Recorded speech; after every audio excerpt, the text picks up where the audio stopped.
Hey, how's it going, guys? Taff's coming in with another Taff's word right now. In place of work, early. Obviously, that's down to taking the end to work at 7 o'clock, so I got a little bit of time to kill, so why not bang out another blog, like, you know? So, this is coming the day after we just sold 4,350 tickets on day one of sales to Tottenham. I think we're going to surprise an awful lot of people, because you had Luton basically raving about them taking 7,000 up to Newcastle. But and that was on a Saturday. If we sell out our allocation and take nearly 8,000 to Wembley on a Tuesday, then I think we got an awful lot to brag about there. Obviously, the more fans we take, the more money we make out at the tie as well. So that's another pleasing thing. The bigger atmosphere we create, the higher we're going to raise the profile of our club as well. So it's great. It's absolutely great. I just hope that a few of the people who went to the Tottenham game, a few of the people who went to the Leeds game and have been going all season, who want to go to Wembley, I hope they get sorted out with their tickets, because the club obviously changed the allocation for, like, season ticket holders can get 4, trust members can get 2, and so forth. Obviously, because of that, then for over 4,000 tickets have gone on day one. Day two, I'd imagine maybe another 1,000 or 2. And then general sale, I hope on the general sale the people can get what they can, people can get what they want. So basically, I think the club are learning well, going through the allocation of many tickets. I think the reason why the queues are not so bad this time is because when it was at our ground, it's got to go through, the tickets have to go through our system and people have to choose their seats, etc., etc. So it's a much more lengthy process to get the tickets sorted out and then print them out. With the Wembley batch, it is a matter of they've got them pre-printed. I want 2 tickets, rip off 2 tickets, give them 2 tickets, and they go. So that's why the queues went down so quickly. And obviously everybody sorted out with travel. I've got to give a shout out to the people who are organising coaches. I believe Vince Thomas is organising one, the supporters club. I think there's a guy called Peter Coughlin on the County Chat page is organising one. Stav, of course, is organising a bunch of coaches. Jason Dowding from the Cross Keys is organising a bunch of coaches. So I got to give a shout out to them, because I used to help Cully back in the day with organising coaches, and I used to organise my own at times. And I can tell you something now, it is not a stress-free endeavour to organise a coach to go on an away trip, especially something as high profile as this, that's in such demand. You're getting inundated with messages, I want to go on this coach, can you book me on? The other thing as well is you're going to get your letdowns on the day as well, which will be an absolute shame. I can guarantee each person who's organised a coach will have letdowns on the day, and if you get a letdown on the day without a good enough reason, I'd say, well, basically if they don't call beforehand, straight away, I'd ban them off my coach, basically. Because there's nothing worse than having someone let you down on the day, because you're fronting the funds, to get that coach on the go. You're fronting the funds, so it comes out of your pocket then if people don't turn up. Obviously, if you can make a little bit of profit, great. Obviously, that's something that you can donate to a supporters group or to the club itself or to the supporters trust.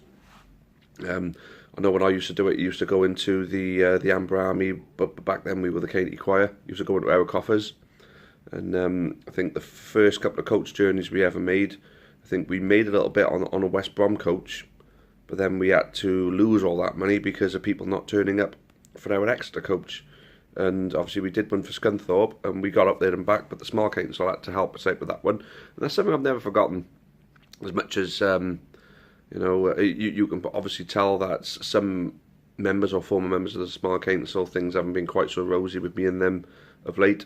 I've never forgotten the things the small council did for me back then, did for me in the group. I went to the Kevin Keegan night because they took me and subsidised it. I've had hospitality with the small council. I suppose I used to sell a scratch card in the Riverside Tavern back in the day. For those who remember buying your football team off me and losing every week, yeah. I was just how it went though, wasn't I? I used to be quite tight knit with the small council. Never quite understood why things have gone quite so sour since then. But each individual I got an awful lot of time and respect for, and I think deep down they know that. And I think deep down, face to face, it'll be the same, you know, both ways. Well, I'd like to think it is anyway. At the end of the day, I don't see how one County fan can't have respect for another County fan, because for me, I respect anybody who shares the common love, the common love for the county, basically. So I think there's an awful lot more togetherness. I think not only has Flinney managed to bring the team together, or put a squad together that are together and tight knit, but the goings on the pitch is helping off the pitch with bringing the fans together. I think the new board of directors, the new directors going onto the board now, I think that's going to further that as well, because there are individuals going on there that could potentially be the social glue to bring people together and get us stuck, basically get us to stick together, because that's the one thing that gives us a disadvantage. And I've said this many times before, we're always at a disadvantage because we can't come together as a group of supporters. The reason why your Morecambes and your Accringtons stay in the league, in the Football League every season, and the reason why they're able to be competitive. Obviously, Morecambe had a really good start last year. Accrington have had some really good seasons lately, the last 3 years. That John Coleman, he works wonders there on a low budget. I think the fact that they come together gives them a bit of an advantage. I think you look at other teams who are struggling with support, like Forest Green and Barnet, are currently the bottom two clubs in the whole Football League, and they're arguably two of the lesser supported clubs. I think with us, we're average. I think we're above, your Barnets, your Morecambes, your Crawleys as well. We're above all them. I'd say we're on par with the sort of middle to top end as far as support is concerned, and that's only going to go up now because of this FA Cup tie, but I'd like to think it will. I think if we're going to take 7,700 people to Wembley, if it does sell out, our away allocation, if we're going to take that many people to Wembley, we've got to think now. We took 13,000 the first time we ever went. We took 7,500 for the final, for the trophy final. Not for the trophy final, the playoff final. We look like we could taken 7,000 this time. There've been times like the Plymouth game, we had 5,000 for when we could have played Liverpool at Anfield if we'd won. The Notts County game, there was over 6,000. Who else? Obviously the Tottenham game, there would have been, I reckon, if we'd have been able to increase the capacity of that stadium to 15,000, we'd have sold 15,000 tickets. It just goes to show the support potentially is there. Now, as supporters, I know I've mentioned this a couple of times lately, we have a duty to make those people feel welcome and get them to come back again. We should not be sitting on some kind of high horse with all this privilege, because we've been going for years, and call these people plastics. End of the day, good. I was a plastic when I turned up at Havant and Waterlooville, because I hadn't been to many games then. I turned up because I thought, that'll be a good game to go to that. Well, a lot like these Tottenham goers and Leeds goers and the Wembley goers, they'll turn up because it's going to be a good game. But it only takes one game to get the bug. It took me that game to get the bug, and now look at me.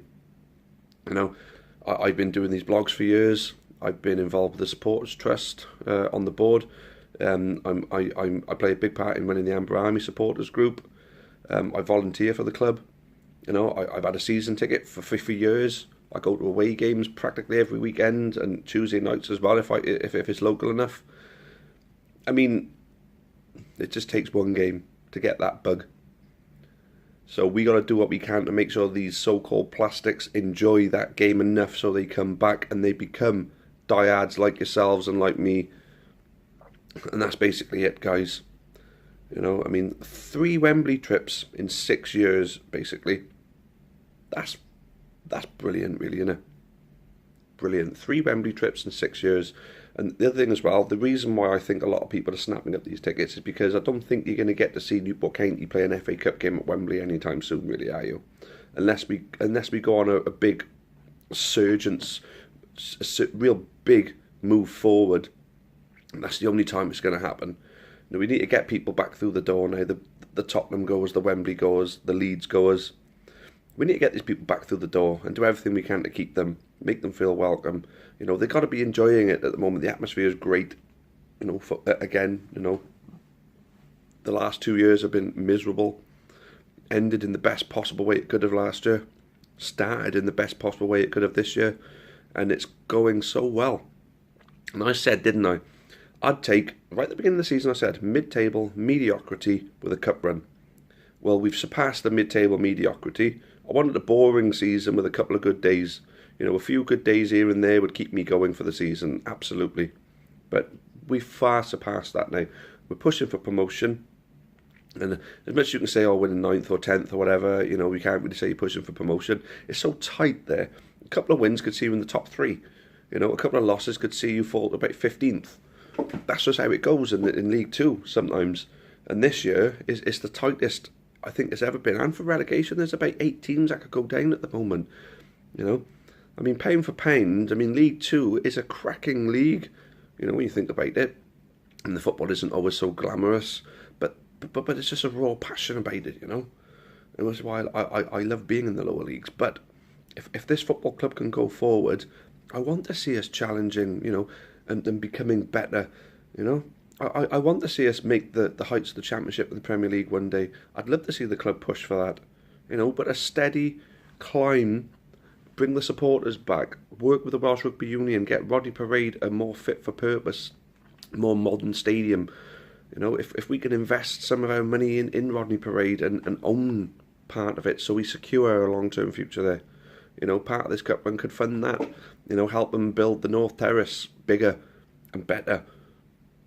You know, help them build a stand down the other end, down the away end. If we could build a 2,000-seater stand there, we could have the Bisley completely for ourselves, have a 2,000 stand down there, we'd welcome 2,000 away fans every single week. If we made League One, we'd have a lot more teams looking to fill that end, if you think about it. So, no, the possibilities are endless. If the council got involved and used Rodney Parade as a concert arena as well, you know, helped build Rodney Parade up so it's a fit for purpose concert arena, you know, boxing arena. Why not have boxing matches? We got so many good young boxers, you know, coming through. Sean McGoldrick, Lee Selby, you know, from our area, and there's loads of others. I can't remember the guy's name. I had it the other day. The guy who got the silver medal in the Rio Olympics, who paraded around our pitch. And obviously, like I say, there's a lot of prospects coming from Newport. How good would it be for them to be able to box in a stadium in their hometown? You know, that's just one of many possibilities, you know, for the council, county and the Welsh Rugby Union and Newport Rugby all working together. And it looks so much more possible now, honestly, right? We're building a future now and we're finally getting some funds to invest into it. I mean, yeah, we got to make sure our playing squad is competitive for the next few years, so we're going to do what we can to boost that. And if we've got a better playing squad, we're going to generate more season tickets and get more people through the gates every week. You know, we're getting a cut of beer sales, so there's more people down there, we're getting a bigger cut of beer sales every week. More people are buying half-time draw tickets. We've made thousands this season already, and there's plenty more thousands to be made, I'm sure. So it's endless, as long as we get together, stick together as supporters, get these people back through the freaking door and push forward together. The futures, the possibilities, we're fans owned, we're the ones who are going to carve our future. So what kind of future do we want? You know, do we want to stay League Two, you know, mid-table League Two for the rest of our lives and just stick with our I've been coming here for longer than you privilege? Or do we actually want to show a bit of ambition as supporters? Because we're supporters and we're the owners after all. We're going to show a bit of ambition and actually try and drive this club forward and encourage these people to come back. Come here, you're the same as me, your money is as good as mine. And I've got no privilege for being a supporter for years. That's the attitude we need. Come together, respect each other as county supporters, and who knows where it can take us. Well, there we go. There's 15 minutes of your lives you're never going to get back, guys. So thanks for watching again, and I hope many of you agree with me. I'm getting more and more comments now, which is great. I like to have things to respond to, so keep the comments coming, guys. keep sharing this video, and as always, cheerio for now and up the county.